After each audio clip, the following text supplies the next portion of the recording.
ये आकाशवाणी रायपुर है। प्रादेशिक समाचार बुलेटिन के साथ मैं अभिलाषा शुक्ला।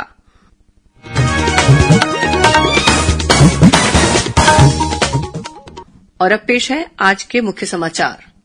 प्रधानमंत्री नरेंद्र मोदी ने कहा है कि केंद्र सरकार देश के अन्नदाताओं को ऊर्जादाता भी बनाना चाहती है। इसके लिए उनके खेतों की बंजर जमीन पर छोटे छोटे सोलर प्लांट लगाने के लिए सरकार मदद दे रही है।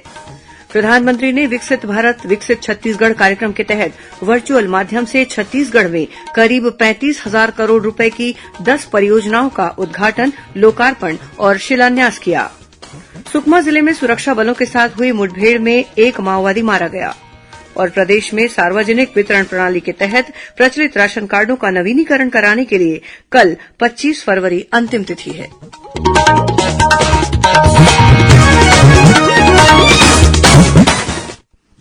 अब समाचार विस्तार से। प्रधानमंत्री नरेंद्र मोदी ने कहा है कि केंद्र सरकार देश के अन्नदाताओं को ऊर्जादाता भी बनाना चाहती है। इसके लिए उनके खेतों की बंजर जमीन पर छोटे छोटे सोलर प्लांट लगाने के लिए सरकार मदद दे रही है।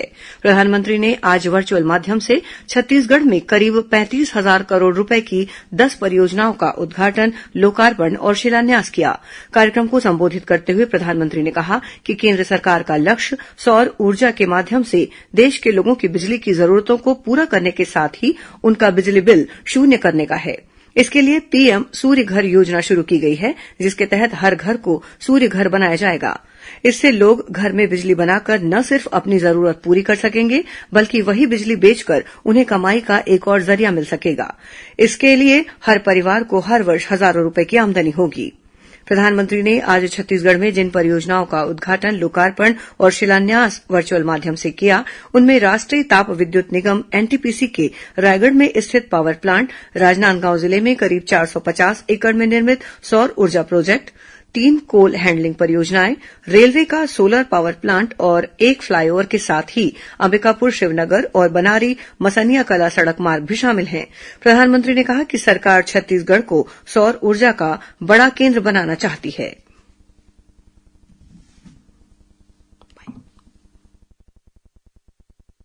प्रधानमंत्री ने आज छत्तीसगढ़ में सड़क, रेलवे, कोयला, बिजली और सौर ऊर्जा से संबंधित 10 महत्वपूर्ण परियोजनाओं का लोकार्पण, उद्घाटन और शिलान्यास किया। बिजली से संबंधित एनटीपीसी की परियोजनाएं विकसित राष्ट्र बनने की ओर तेजी से बढ़ते भारत की ऊर्जा जरूरत को पूरा करने में सहायक साबित होंगी। सौर ऊर्जा परियोजनाओं से बिना किसी प्रदूषण के छत्तीसगढ़ के साथ ही देश के अन्य राज्यों की भी बिजली की मांग पूरी हो सकेगी। जिन 3 कोल हैंडलिंग प्लांट का शुभारंभ हुआ है, उनसे पर्यावरण के संरक्षण के साथ ही तेज गति से पावर प्लांटों को कोयले की आपूर्ति सुनिश्चित हो सकेगी। विकल्प शुक्ला, आकाशवाणी समाचार, रायपुर। आर्थिक उन्नति और विकास का मार्ग प्रशस्त करेंगे। आज जिन परियोजनाओं का लोकार्पण, उद्घाटन और शिलान्यास हुआ है, वे प्रत्यक्ष और परोक्ष रूप से बड़ी संख्या में रोजगार के अवसर पैदा करने में भी महत्वपूर्ण भूमिका निभाएंगी। प्रधानमंत्री ने इस अवसर पर विकसित भारत विकसित छत्तीसगढ़ अभियान के तहत प्रदेश के 90 से अधिक स्थानों में मौजूद करीब 5 लाख लाभार्थियों से वर्चुअल संवाद किया। विकसित भारत विकसित छत्तीसगढ़ का मुख्य कार्यक्रम रायपुर के इंडोर स्टेडियम में आयोजित किया गया। कार्यक्रम में मुख्यमंत्री विष्णुदेव साय ने कहा कि मोदी की गारंटी के अनुरूप छत्तीसगढ़ को संवारने का काम तेजी से हो रहा है। उन्होंने कहा कि प्रधानमंत्री ने विकसित भारत के निर्माण का लक्ष्य देश के सामने रखा है। इस लक्ष्य को हासिल करने के लिए छत्तीसगढ़ भी अपनी भागीदारी देने को तैयार है। विकसित भारत के निर्माण के लक्ष्य को हासिल करने के लिए राज्य सरकार ने विकसित छत्तीसगढ़ के निर्माण का लक्ष्य रखा है। इंडोर स्टेडियम में आयोजित कार्यक्रम में कृषि मंत्री रामविचार नेताम और पर्यटन मंत्री बृजमोहन अग्रवाल भी शामिल हुए। वहीं रायपुर के शंकरनगर स्थित बीटीआई मैदान में आयोजित कार्यक्रम में भाजपा के प्रदेश अध्यक्ष किरण सिंहदेव, प्रदेश महामंत्री संजय श्रीवास्तव और विधायक पुरंदर मिश्रा सहित अन्य पदाधिकारियों तथा आम नागरिकों ने प्रधानमंत्री के वर्चुअल भाषण को सुना।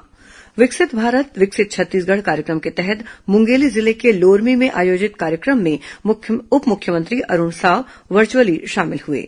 इसी तरह धमतरी सहित प्रदेश के अन्य जिलों में भी विकसित भारत विकसित छत्तीसगढ़ कार्यक्रम का आयोजन किया गया, जिसमें बड़ी संख्या में जनप्रतिनिधि और आम नागरिक शामिल हुए।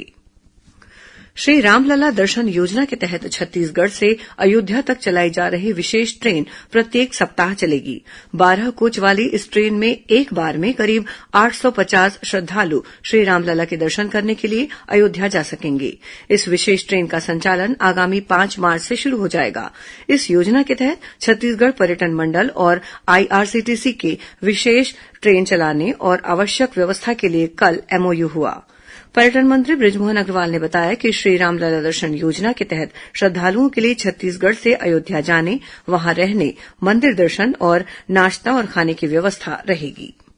प्रादेशिक समाचार आप आकाशवाणी रायपुर से सुन रहे हैं। और अब आगे बढ़ते हैं बाकी के समाचारों की ओर। आकाशवाणी केन्द्र रायपुर के प्रादेशिक समाचार एकांश द्वारा भारत विकास डायरी कार्यक्रम के तहत आज महासमुंद संसदीय क्षेत्र के बारे में जानकारी दी जाएगी। आज इस कड़ी का प्रसारण रात 8 बजे से किया जाएगा। इसे छत्तीसगढ़ स्थित आकाशवाणी के सभी केन्द्र एक साथ प्रसारित करेंगे। इस कार्यक्रम को मीडियम वेव और एफएम दोनों चैनलों पर सुना जा सकता है। प्रदेश में सार्वजनिक वितरण प्रणाली के तहत प्रचलित राशन कार्डों का नवीनीकरण कराने की कल 25 फरवरी अंतिम तिथि है। प्रदेश में अब तक 66,68,000 से अधिक राशन कार्डधारियों ने नवीनीकरण के लिए आवेदन प्रस्तुत किया है। राशन कार्डों के नवीनीकरण के लिए खाद्य विभाग द्वारा ऐप तैयार किया गया है। वहीं हितग्राही उचित मूल्य की दुकान में भी जाकर ऑनलाइन आवेदन कर सकते हैं। बलौदाबाजार भाटापारा जिले के दामाखेड़ा को अब कबीर धर्म नगर दामाखेड़ा के नाम से जाना जाएगा। मुख्यमंत्री विष्णुदेव साय ने दामाखेड़ा में माघ पूर्णिमा के अवसर पर आयोजित सद्गुरू कबीर संत समागम समारोह में यह घोषणा की। इस अवसर पर मुख्यमंत्री ने कहा कि दामाखेड़ा के 10 किलोमीटर की परिधि में कोई भी नया औद्योगिक प्रतिष्ठान शुरू नहीं किया जाएगा। वित्त मंत्री ओपी चौधरी ने कल विधानसभा में अपने विभाग से संबंधित अनुदान मांगों पर हुई चर्चा का जवाब देते हुए कहा कि छत्तीसगढ़ को 2047 तक विकसित राज्य बनाने विजन डॉक्यूमेंट तैयार किया जाएगा, जिसे छत्तीसगढ़ राज्य स्थापना दिवस पर 1 नवंबर को जनता को समर्पित किया जाएगा। इसका नाम अमृतकाल छत्तीसगढ़ विजन 2047 होगा। इसके अलावा राज्य की अर्थव्यवस्था की नीतियों के निर्धारण के लिए छत्तीसगढ़ एडवाइजरी काउंसिल का भी गठन किया जाएगा। सरगुजा जिले के मैनपाट में 3 दिवसीय मैनपाट महोत्सव शुरू हो गया है। मुख्यमंत्री विष्णुदेव साय ने कल इस महोत्सव का शुभारंभ किया। इस अवसर पर श्री साय ने कहा कि मैनपाट को पर्यटन की दृष्टि से विकसित किया जाएगा। राज्य सरकार प्रदेश के सभी वर्गों के समावेशी विकास की दिशा में कार्य कर रही है।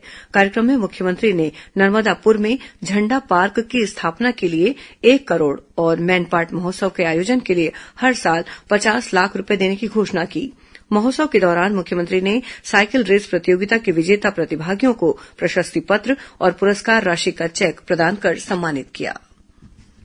राजनांदगांव लोकसभा क्षेत्र के सांसद संतोष पांडेय ने ग्राम ठाकुरटोला में 32 करोड़ रूपये की लागत से नवनिर्मित दिव्यांगजन कौशल विकास, पुनर्वास और सशक्तिकरण समेकित क्षेत्रीय केन्द्र के लिए नए भवन का उद्घाटन किया। इस मौके पर केंद्रीय सामाजिक न्याय और अधिकारिता मंत्री डॉक्टर वीरेन्द्र कुमार, केंद्रीय राज्य मंत्री ए नारायण स्वामी और छत्तीसगढ़ विधानसभा के अध्यक्ष डॉक्टर रमन सिंह वर्चुअल रूप से शामिल हुए।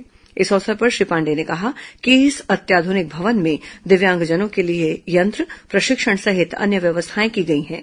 उन्होंने कहा कि प्रधानमंत्री नरेन्द्र मोदी ने भारत को विकसित भारत बनाने का संकल्प लिया है, उसमें हम सब सहभागी बनेंगे।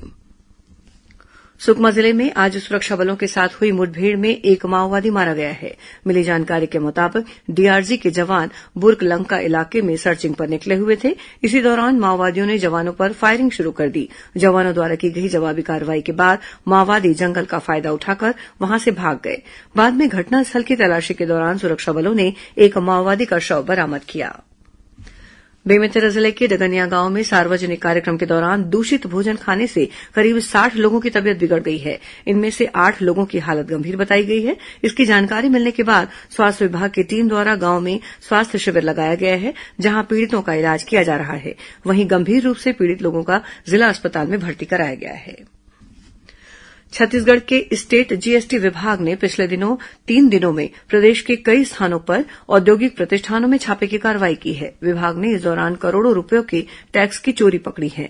स्टेट जीएसटी विभाग के अधिकारियों ने बताया कि रायपुर, दुर्ग, रायगढ़, जांजगीर और मनेन्द्रगढ़ में 11 कारोबारियों के यहां छापे की कार्रवाई के दौरान लगभग 7 करोड़ 60 लाख रूपये का टैक्स मौके पर ही सरेंडर कराया गया है। अंत में मुख्य समाचार एक बार फिर। प्रधानमंत्री नरेंद्र मोदी ने कहा है कि केंद्र सरकार देश के अन्नदाताओं को ऊर्जादाता भी बनाना चाहती है। इसके लिए उनके खेतों की बंजर जमीन पर छोटे छोटे सोलर प्लांट लगाने के लिए सरकार मदद दे रही है। प्रधानमंत्री ने विकसित भारत विकसित छत्तीसगढ़ कार्यक्रम के तहत वर्चुअल माध्यम से छत्तीसगढ़ में करीब 35,000 करोड़ रूपये की 10 परियोजनाओं का उद्घाटन, लोकार्पण और शिलान्यास किया। सुकमा जिले में सुरक्षा बलों के साथ हुई मुठभेड़ में एक माओवादी मारा गया। और प्रदेश में सार्वजनिक वितरण प्रणाली के तहत प्रचलित राशन कार्डों का नवीनीकरण कराने के लिए कल 25 फरवरी अंतिम तिथि। इसी के साथ प्रादेशिक समाचार बुलेटिन समाप्त हुआ। नमस्कार।